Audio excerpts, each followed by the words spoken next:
morning, everybody. It's Dick here. It's a beautiful day. You can see the sun is shining over my shoulder there, and I've taken advantage of that weather to try and get my new racks onto my GS.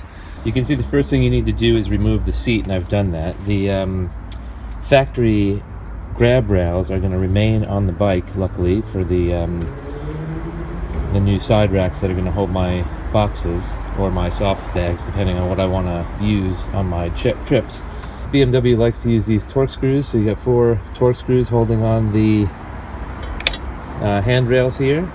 There are plastic caps here that you need to remove carefully if you don't want to ruin them.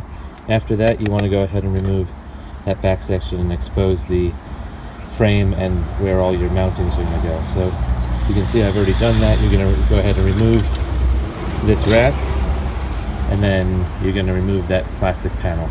Just one mention about this removing this plastic panel is that you take these 2 bolts out. I thought these bolts, I didn't notice that seam originally. I loosened those bolts, took those 2 bolts out, went to take it out and realized there's these 2 small Torx screws mounting it to the frame. So don't forget those, so you're not going to break or stress the plastics of your bike. I've put those screws back into the frame so I don't lose them. Those are with my racks, and then we're going to go ahead and see what needs to be removed. This bolt here comes through to a size 40 Torx bit, and you're going to have to take that out.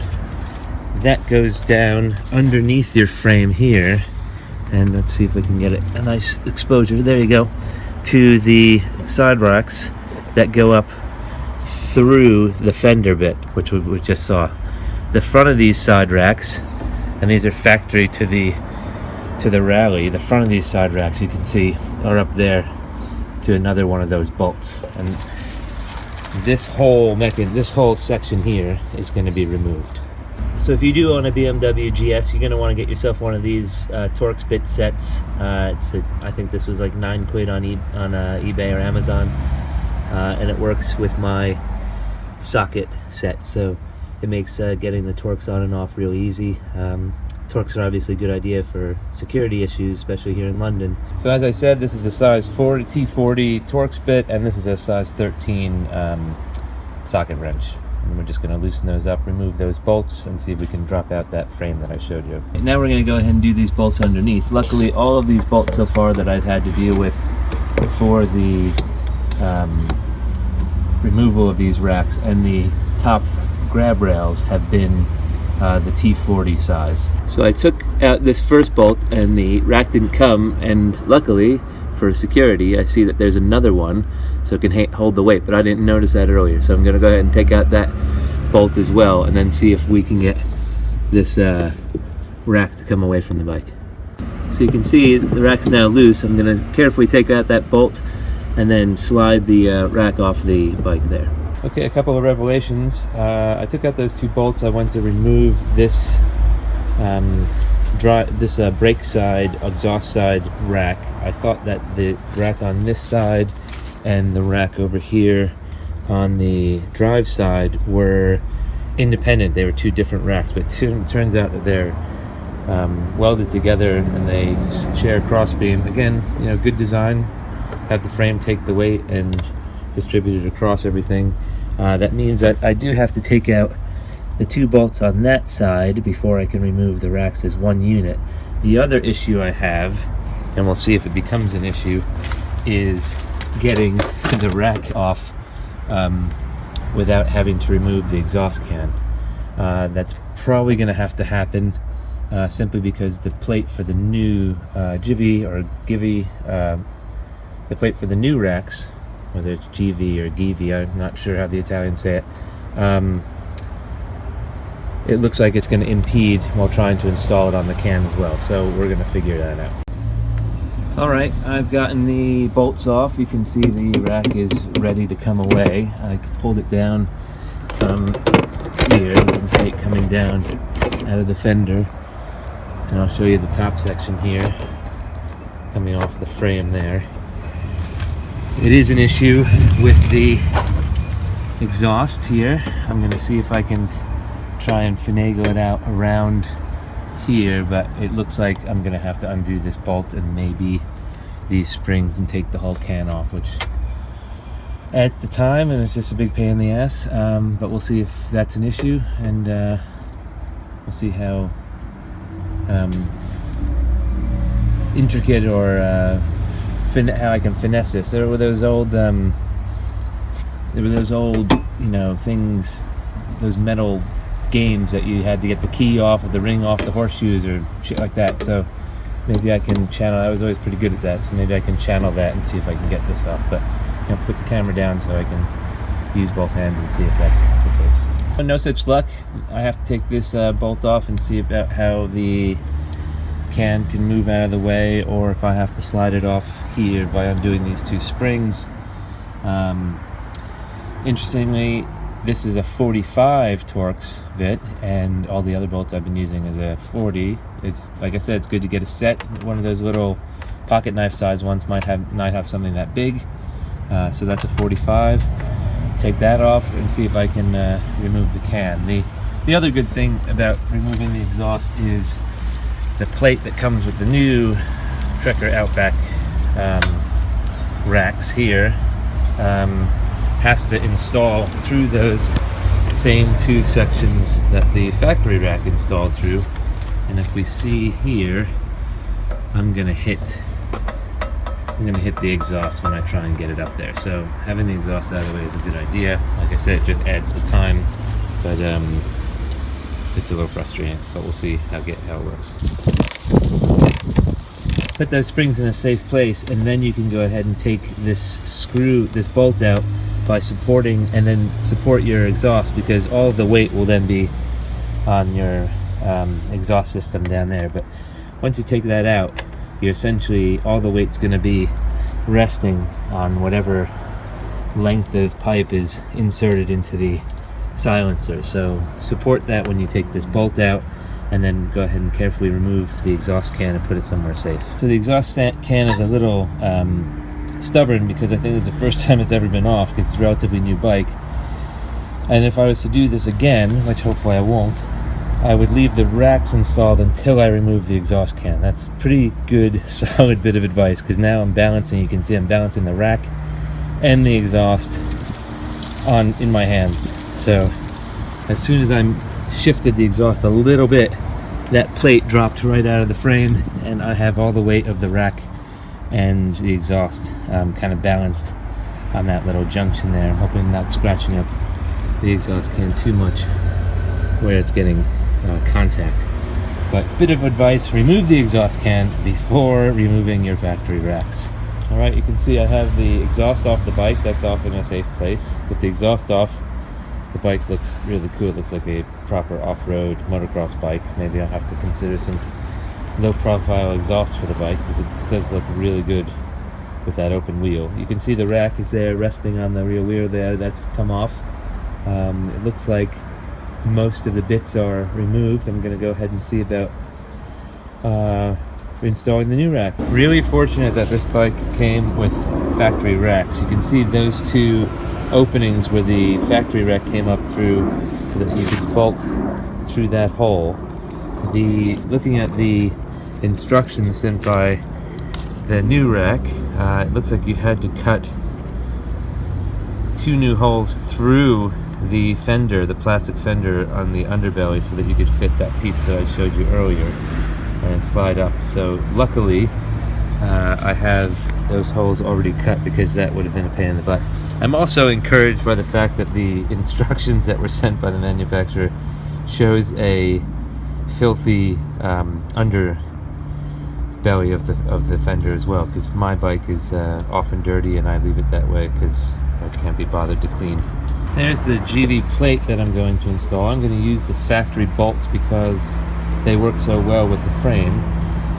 We're going to come down and find those two slots that it went up under. You know, it's just behind that section there. So you can see it's just behind that brake before the tail fender that holds on the license plate, and then it slides up into that same spot, factory spot. I'm just going to check that it's not impeding on any of these wires that go to the tail light and the rear indicators. And again, it's a 13 socket and a 40 Torx to get those tightened up. I think it's quite funny that all of that so far is just the first page of instructions.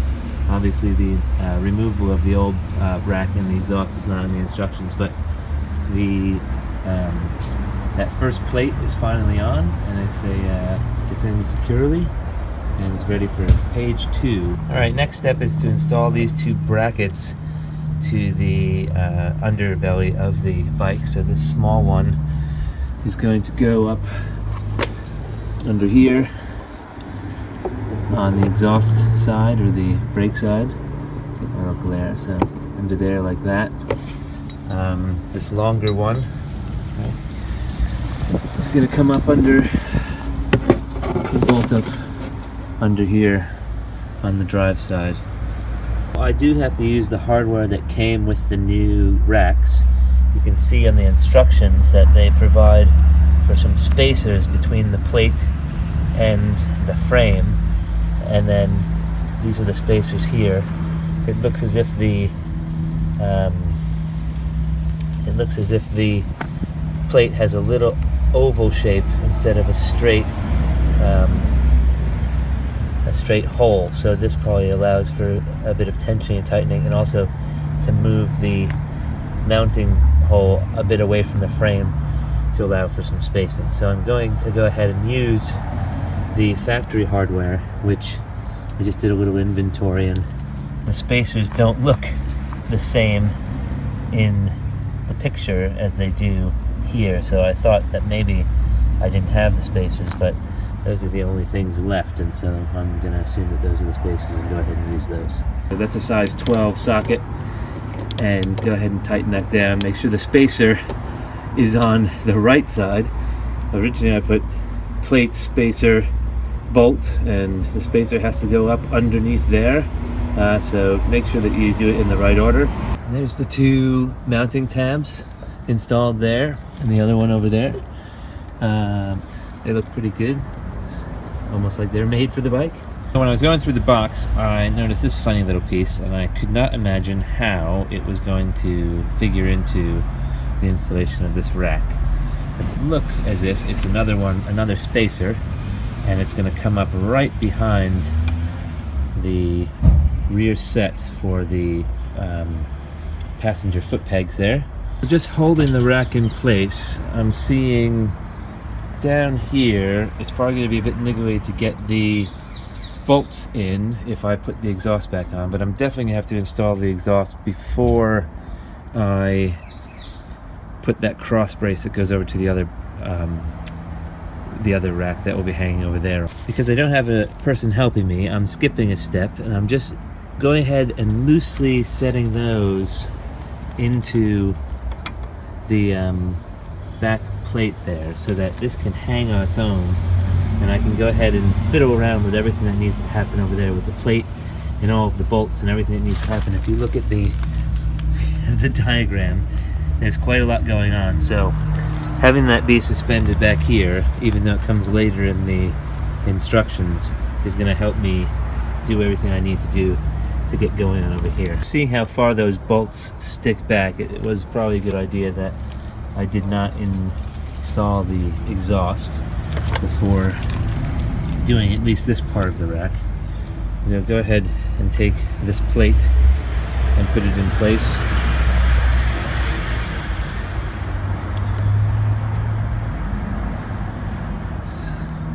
Three down like that. And it sets on each of these bolts like this. Okay, there it is with the plate installed, each of the screws in, the bolt setting there. You can see there. We'll go ahead and put the bolts on and tighten it down. It's worth mentioning that this is a 3mm hex bolt or hex screw here, and the nut that goes on the back is a 7mm socket wrench. I noticed just as I was installing them that the nut is a nylon lock nut, so You don't want to over tighten those. You get it to the tension that you think it is, but don't overdo it, or you kind of lose the benefits of having the nylock on the bolt. So don't over tighten them. It's good practice just to get it tight, but don't overdo it, or you'll kind of just route out that nylon and it undoes the sticky properties of it. Those are all tight now. The next thing is to go ahead and put the bolt in through that plate into the actual rack. There are some nifty rubber bumpers here and here to rest against the exhaust.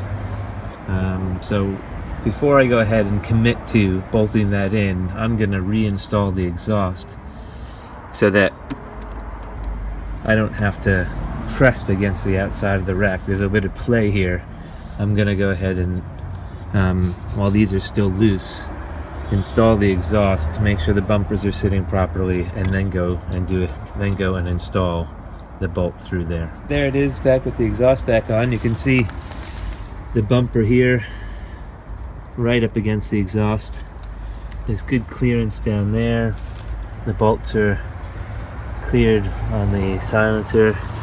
There's a bit of a gap with this bumper, but I'm not too concerned about that. I'd rather it not touch than touch, but maybe with a little weight on it, it's there for a little safety. Make sure when you reinstall your exhaust that you don't forget your springs that keep that from putting too much stress on your header pipe there, and keeps the exhaust cinched into the rest of the exhaust system. So I'm going to go ahead and install these back on. So I have the front bolts on the rear footrest tightened. I have not installed the bolt to the frame tab back here, and I have not tightened these down yet. There is a crossbar that goes from here over to the rack that will be on the other side of the bike, and I'm going to start with the other side of the bike before I go ahead and tighten everything down to make sure that there isn't any fit issues. Unlike the exhaust brake side of the bike where we had that finicky plate with those 5 bolts, the front section of the rack is going to be resting on this mount for the rear passenger footrest. You'll notice that there's a cotter pin there. You got to take the cotter pin out, remove the footrest, and they provided some bolts and washers that will replace this and be able to mount the front part of that rack. Again, what I'm going to do, because I don't have a helper, is I'm going to mount the rear section very loosely here so that the weight of the rack will be carried while I work on the front part of the bike there.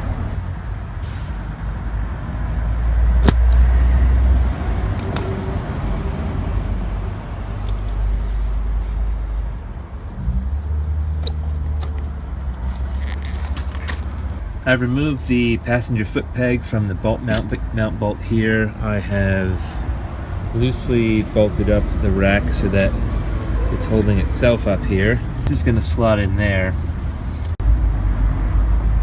See, the passenger footrest is on. I'm going to go ahead and slide on the rack and then bolt it tight. 13mm socket to tighten that on there. The opposite side is a 5mm hex wrench. That lower part of the rack is now installed. The footrest goes up and down as it did beforehand. I went ahead and put in that bolt there. Little bit of copper grease just to get it going. There was a little bit of lateral movement. You have to go slow so you're not counter sinking, or you're kind of cross threading what it is you're screwing into here, because that's sunken into the actual frame, and if you ruin that, you guys kind of get a new one and start over. I'm gonna go ahead and do the same bolt right there. Again, you can see from this side there's a little bit of kind of lateral movement going on, and you want to make sure that you're going slowly and getting the proper thread and not ruining the rack after all this work and all this expense. Just tighten about 3/4 of the way. That's what the instructions say. Don't tighten it too much because we're gonna maybe need some movement.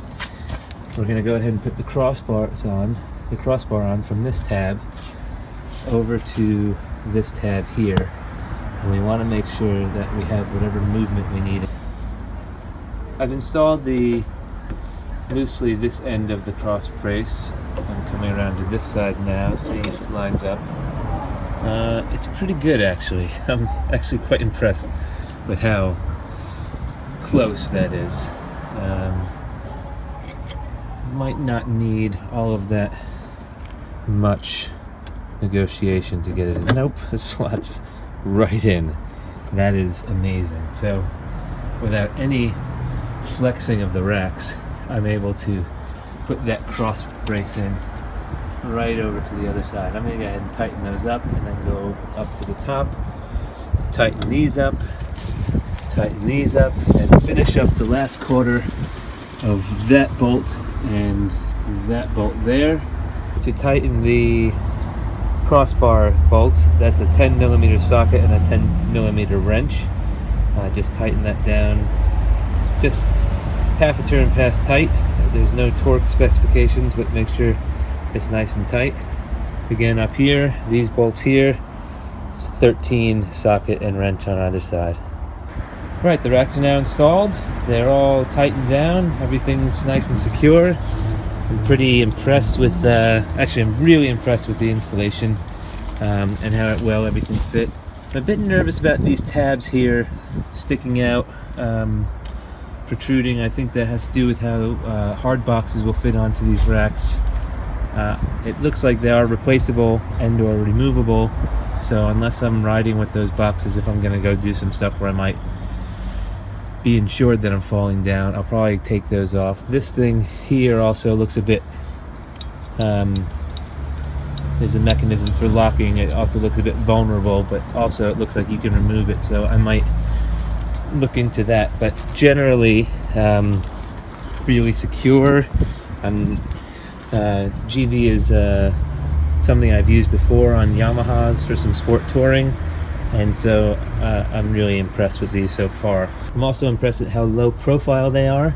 They don't protrude out any further than the bike, so I don't have to learn any width issues, or I can just keep riding the way I would normally ride without luggage. So what you need to do now is go ahead and reinstall the factory grab rails and the plastic cover, which I'll do now. And there we are, the GIVI racks mounted to the 2016 F700GS Rally. Really quite happy with the installation process, with how everything fit together, with the instructions, with the quality of the materials. There we are, the racks are fitted to the GS. I'm really happy to have kept the package. There's the GS. That's my neighbor. He's got the 1200. Anyway, there we are, the racks are fitted to the GS. I'm happy to have kept the factory passenger handrails. The other racks I was looking at either eliminated these or had something that was separate. We had to do some modification to the frame. The GIVI racks were also on sale, 169 pounds online, which is a lot less than Tortec or other racks. And the Trekker boxes, which eventually I'll probably buy for them, are rated as good or as the more expensive Tortec or other aluminum side boxes. So really quite pleased. I did manage to get a Tortec top mount box, and that'll be another video where we mount that rack and see how that fits. They did come locked without keys, so we'll actually talk about how to get the barrels out as well. We'll see you next time on Dick Whistles.